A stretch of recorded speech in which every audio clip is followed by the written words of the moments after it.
Olá, Shalom, sejam bem-vindos. E hoje é o nosso sexto vídeo da série Como me tornar um filho de Deus, falando sobre o tema efeminados. O que isso significa de acordo com a palavra, de acordo com alguns conceitos do significado, né, desta palavra e como na prática a gente pode entender o que é a pessoa efeminada, o homem efeminado e as consequências deste ato, né, de acordo com a palavra de Deus. Então, sejam muito bem-vindos ao canal e vamos começar este momento, essa reflexão. No nosso texto base, é em 1 Coríntios 6, 9 a 11, que diz assim: Ou não sabeis que os injustos não herdarão o reino de Deus?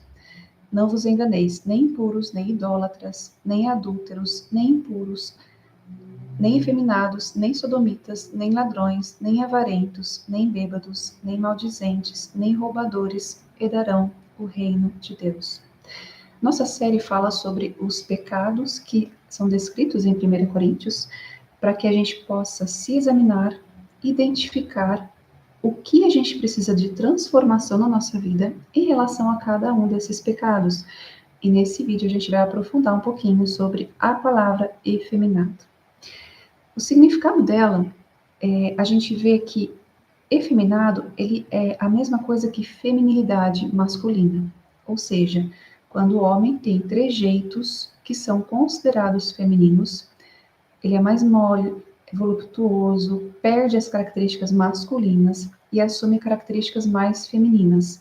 Fica mais fraco, mais delicado. Ele deixou de ter aquelas maneiras viris e não possui modos considerados masculino. Quando a gente olha para esse texto, na verdade para essa explicação, né, o significado da palavra efeminado, a gente precisa entender agora o que a Bíblia fala de complemento a isso. Uma coisa são as características e trejeitos de que o homem demonstra no seu exterior a sua conduta interna, como ele se comporta, como ele se vê.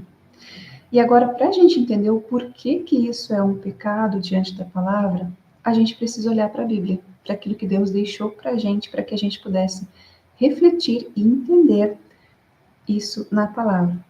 Em Efésios 5, 22 a 33, diz assim, as funções, né, entre mulheres e homens, de acordo com a palavra. As mulheres sejam submissas ao seu próprio marido, como o Senhor, porque o marido é o cabeça da mulher, como o Senhor é para a igreja, né? Como também Cristo é o cabeça da igreja, sendo este mesmo o salvador do corpo. Como, porém, a igreja está sujeita a Cristo, assim também as mulheres sejam em tudo submissas aos seus maridos, ao seu marido. Maridos, amai vossa mulher, como também Cristo amou a igreja, e a si mesmo se entregou por ela, para que a santificasse, tendo-a purificado por meio da lavagem da água pela palavra, para apresentar a si mesmo igreja gloriosa, sem mácula, sem ruga, bem coisa semelhante, porém santa e sem defeito. Assim também os maridos devem amar a sua mulher como ao próprio corpo. Quem ama a esposa, a si mesmo se ama, porque ninguém jamais odiou a própria carne, antes a alimenta e dela cuida, como também Cristo o faz com a igreja, porque somos membros do seu corpo. Eis porque deixará o homem sua mãe, e se unirá à sua mulher, e se tornarão os dois uma só carne. Grande é este mistério, mas eu me refiro a Cristo e à igreja. Não obstante, vós, cada um de per si também ame a própria esposa como a si mesmo, e a esposa respeite ao marido. O que nós vemos em Efésios 5, 22 a 33, as responsabilidades, dizendo que a mulher deve ser submissa ao seu próprio marido. A palavra submissa significa submissão, embaixo de uma missão. Submisso, estou debaixo de uma missão. Então aqui a gente começa a ver algumas características que os homens precisam ter para serem aí os líderes do lar, para estarem de acordo com a posição que Deus fez o homem para estar, para ser. Então, aqui a gente vai aprofundar um pouquinho a compreensão de que efeminado não é apenas o homem que tem trejeitos femininos, mas também o homem que tem comportamentos femininos. Ou seja, o homem que não tem da sua própria função masculina, ele se coloca no lugar da mulher, ou ele joga responsabilidade que seria dele para a mulher, para a esposa. Então, essa reflexão é para vocês, homens, e para vocês, esposas, mulheres, né, que tem aí o seu esposo, para refletir sobre a função de cada um no lar e como está sendo o comportamento de vocês dentro do lar, de acordo com a palavra. Quando a gente olha as funções do homem, nós podemos ver nesse texto, as mulheres vão ser submissas ao seu próprio marido, ou seja, ela vai estar embaixo de uma missão do homem, porque o homem é o cabeça da mulher. Quando a gente pensa sobre isso, cabeça é quem lidera. Então, é muito comum a gente olhar e ver nos lares quem lidera aquele lar. Quando a mulher lidera o lar e o homem fica submisso a ela, ele está deixando de cumprir a função masculina. Ele está deixando de ter características masculinas, porque na verdade o homem tem que ser o líder do lar. Ele tem que ser o cabeça do lar, cabeça da esposa. E a esposa estar submissa embaixo do governo dele. Então, aqui a gente já olha a liderança que o homem traz. E se ele não é o líder do lar, ele está no papel de efeminado, ou seja, assumindo características femininas que deveriam ser da mulher. A mulher é submissa, a mulher é que está debaixo do governo do homem no lar. Essa é uma das primeiras características que a gente vê da função do homem dentro do corpo de Cristo, né, como esposo e esposa, e o porquê que o significado da palavra efeminado está na lista daqueles que não vão entrar no reino dos céus, no reino de Deus. E aí a gente continua verificando ali essas características. Além da liderança do homem, ou seja, ele é o cabeça do lar e a mulher é submissa a ele, existe a missão, porque para a mulher ser submissa, ele tem que ter uma missão. Então, o homem, ele precisa assumir o papel de liderar a casa, de prover a casa, de ser o que vai à frente. Então, dentro da liderança, a gente vê essas ramificações, né, de que ele se torna o provedor do lar, de que ele vai estar disposto a morrer pela mulher, assim como Cristo se entregou à esposa, à igreja, né, que nós somos a igreja de Cristo, esperando para que o momento em que Jesus volte, estejamos prontos para recebê-los, né? Porque a igreja de Cristo, nós seres humanos, filhos de Deus, homens e mulheres, que estão prontos para receber o noivo, que é Jesus, estamos aí no seu aguardo. E a gente vê, dentro dessa relação, né, entre homem e mulher, o homem precisa amar vossa mulher, amar a mulher dele. Amai vossa mulher, maridos, amai vossa mulher, como também Cristo amou a igreja e a si mesmo se entregou por ela, ou seja, característica masculina, que o homem ele está disposto a morrer pela mulher, se preciso for, para que ele seja o cabeça, para que ele esteja no governo, para que ele proteja, tanto espiritualmente quanto fisicamente, né, a sua família. E quando o homem ele não tem essas características de assumir e ser o homem que vai cuidar, o relacionamento acaba sendo prejudicado. E a gente vê aí que as brechas que são abertas são lugares em que o inimigo acaba entrando e acaba devastando vidas, porque o nosso adversário anda ao derredor, rugindo como um leão, buscando a quem tragar.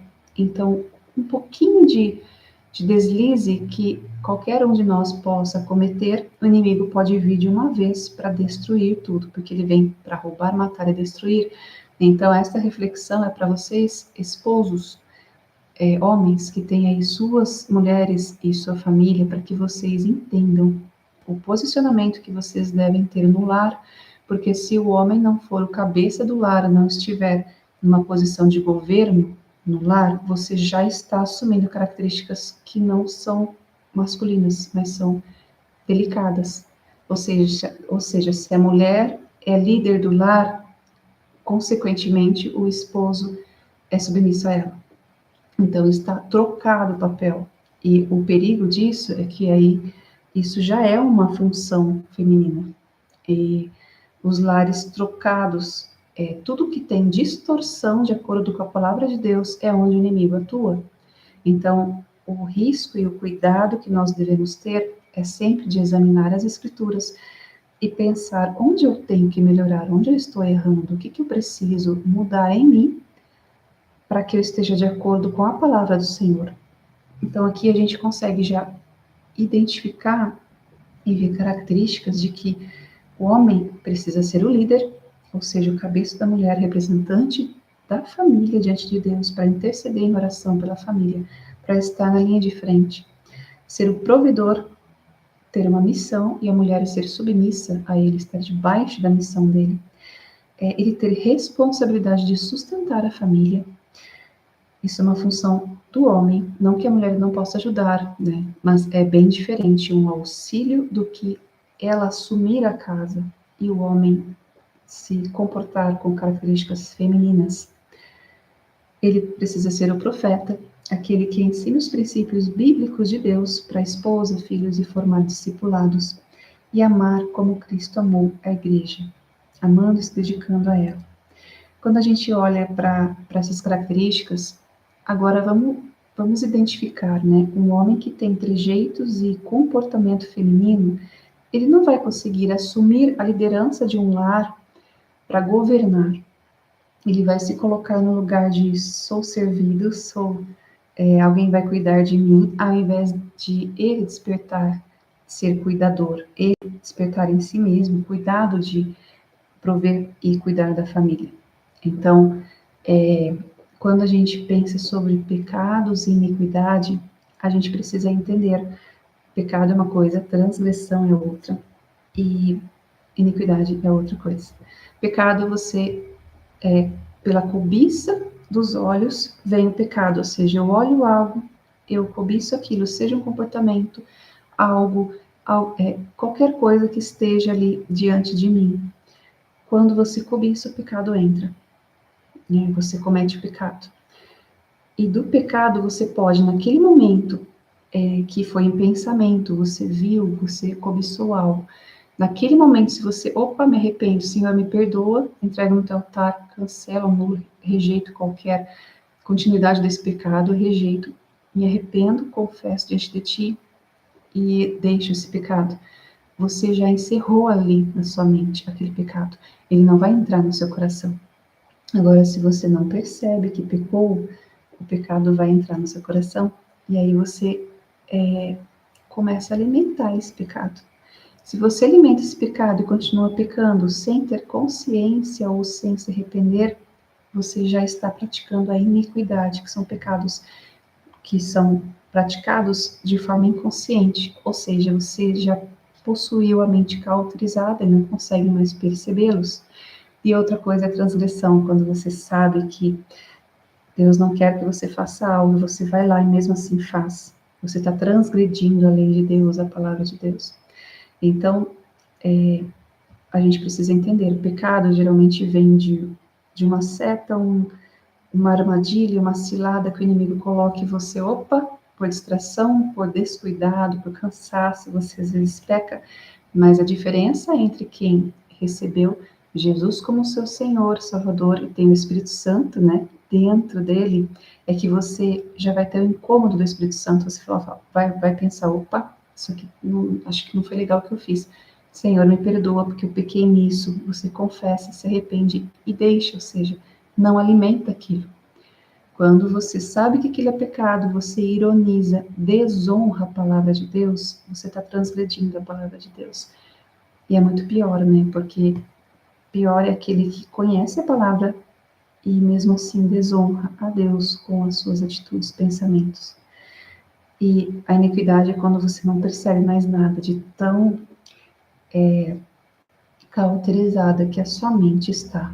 Então, quem faz a gente entender e perceber o pecado é o Espírito Santo, né? Quando a gente pensa, mas se você é homem e tem características efeminadas, ou você quer mudar isso, ou você é uma esposa, né, uma mulher que tem aí o seu sendo submisso a você, sendo que você que tem que assumir o lar, sempre é possível, por enquanto, né, enquanto a gente tem aí a presença do Espírito Santo. O Espírito Santo não foi retirado ainda, né, com a igreja, mas sempre é possível, nesse período que nós estamos, mudar, melhorar, se transformar. E como a gente pode fazer isso?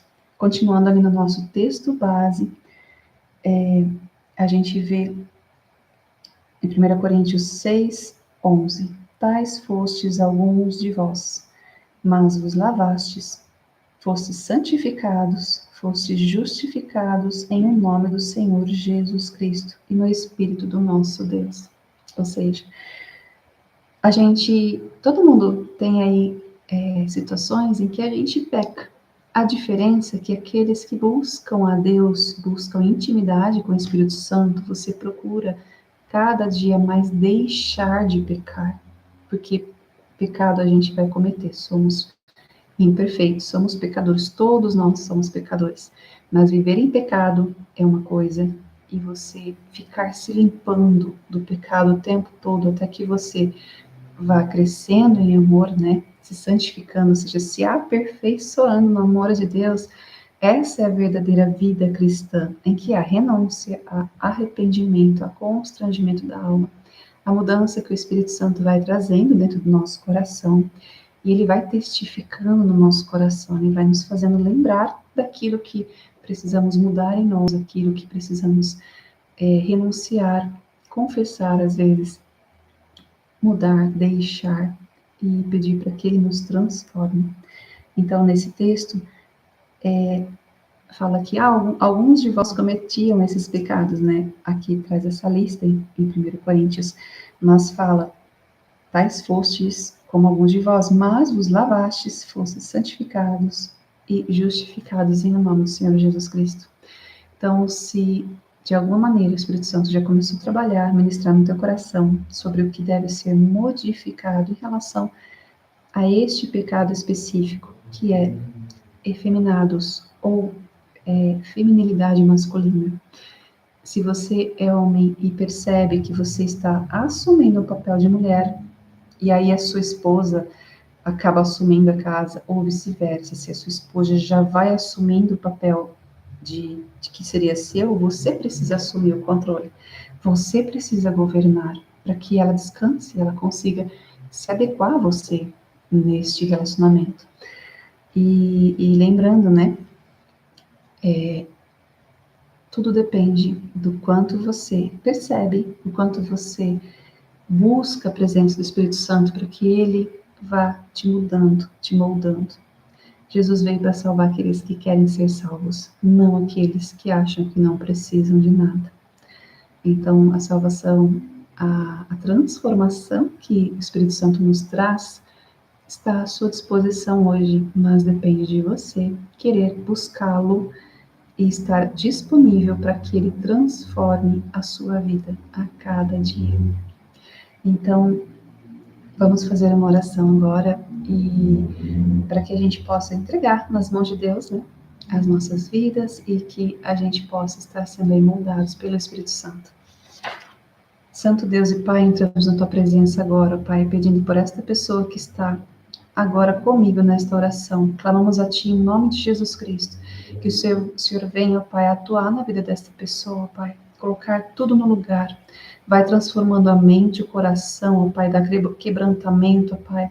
Vai mostrando, Espírito Santo, tudo aquilo que precisa ser mudado, Pai. E em nome de Jesus Cristo, nós declaramos agora, Pai, que estes homens que estão nos ouvindo serão homens transformados para a honra e glória de Deus, Pai, para a Tua honra e glória, Senhor. E em nome de Jesus Cristo, nós clamamos a Ti, Pai, para que eles sejam homens governantes dos seus lares, Pai, líderes, ó Pai. E que as mulheres que estão aqui nos ouvindo, Pai, sejam submissas aos seus esposos, Pai. Possam ter, ó Pai, esposos que realmente estejam dedicados à família como Cristo ama a igreja, que eles possam amá-las como Cristo nos ama, Pai.